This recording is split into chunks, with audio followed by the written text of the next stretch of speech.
Hi everyone, Oli here, and welcome to my review of The Aztecs, the sixth story of the first season of classic Doctor Who, starring William Hartnell as the first Doctor. This is the second pro-historical story for Doctor Who. It's 4 parts long, pardon me, and it's written by John Lucarotti, who previously wrote Marco Polo. The plot for The Aztecs is as follows. The TARDIS materializes in Mexico in the 15th century, where the Doctor and his companions soon discover that it's a bloodthirsty and a dangerous place. With Barbara mistaken for a reincarnation of an Aztec high priest called Yetaxa, she thinks she can put an end to the barbaric human sacrifices once and for all. But can she rewrite history without disastrous consequences? Righty then, The Aztecs. Another outstanding story for William Hartnell, and it's a massive improvement from Lucarotti's previous story Marco Polo. There were some very impressive parts of this story, but there are a few downsides that prevent the story from being a perfect 10. First of all, the good parts. This is pretty much the first companion-centric story for Doctor Who. Well, second if you count The Unearthly Child, which focuses on Susan, but that was just mainly for the first part. And the rest of the story is pretty much abandoned. The Aztecs is a Barbara-centric story. Well, there is a reason why she is on the DVD cover. Well, she's on the DVD cover for a reason. Jacqueline Hill really stood out in this story, and I can see why she named this as her favorite story for Doctor Who. One of my favorite parts is when the big bag Toxo or whatever his name is, he was trying to poison Barbara by offering her a drink and acting as if nothing went on between them. And Barbara, she immediately saw he threw his plan and just threw the drink out of his hand. That was actually and chewed him out big time. That was very good. That was a very good, very memorable scene. As I mentioned before, Lucarotti wrote the story very well, and because it's a 4-part, the story breezes quite quickly, and thanks to the pacing and stuff like that. The direction by John Crockett was quite good also. I love the set design, by the way. It's very impressive, and it reminded me of Tomb Raider Underworld, when part of the game was set in central Mexico and we saw all the Aztec tombs and stuff like that. Yeah. And I love the story. Why can't I speak for some reason? It's a long day. I love the subject. Sorry. I love the story's subject matter, and I loved which was how human sacrifices were seen as very wrong. It was nicely addressed, even though it wasn't a pressing issue back in the 60s. It was not really a pressing issue in today's world, but it did allow some good character development for Barbara and even for the Doctor himself. And I loved how William Hartnell, the Doctor, was saying to Barbara,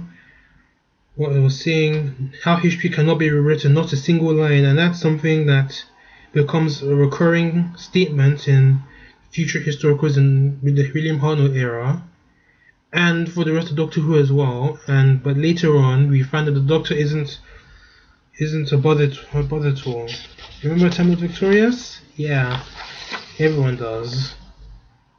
Speaking of the Doctor, I think William Hartnell did a very good job in this story, even though it's pretty much a Barbara story. The Doctor is given a B plot in which he accidentally becomes engaged to the other woman in the story. Her name is Kameka, after making her a cup of cocoa.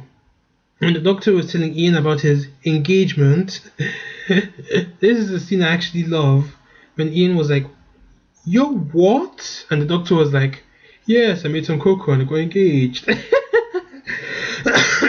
Okay, now to the cast themselves. William Russell and Caroline Ford were quite good, even though Susan didn't really do much herself, but I'll get to that in a moment. Ian once again becoming the action companion, and that's what he pretty much was in this story. I loved the character of Ortlock. He was against he was against the whole human sacrifices thing, and then the poor guy ends up getting banished in the end of this episode for his own safety.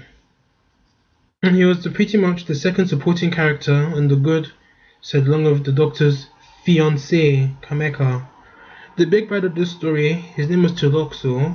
He was an amazing villain, and I loved the cliffhanger episode when he was like, "This is a false goddess, and I shall destroy her." And I loved how the camera just zoomed in on his face, and then the the title scene tune started playing. That was another moment that I loved in the story, and that's when I knew that this guy was going to make the Aztecs a very memorable story.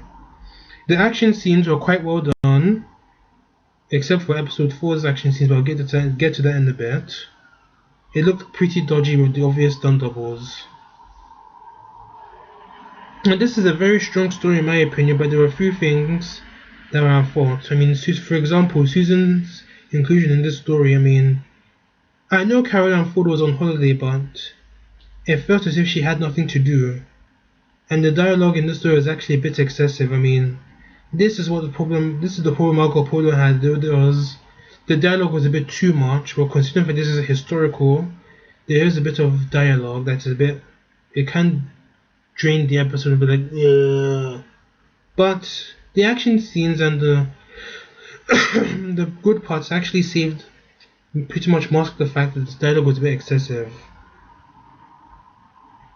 But then the last thing was the other villain, Exeter. He was, oh my god, was there really need for this Exeter guy? Because the guy was like, he was so annoying. I don't think he was a very good villain.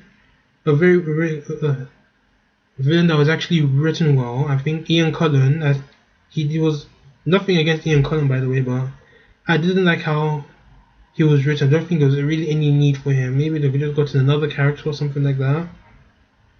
But there was no need for his character whatsoever.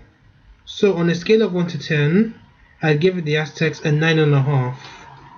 It was very close to becoming a perfect 10, but the downside of this episode kind of took the story down from a 0.5. But it's near perfect in my opinion. I'm not saying it's a bad story, it's a shit story, but it's still good. It's near perfect in my opinion. I'd still give it 5 stars. But I actually do consider the story as a favorite, in my opinion.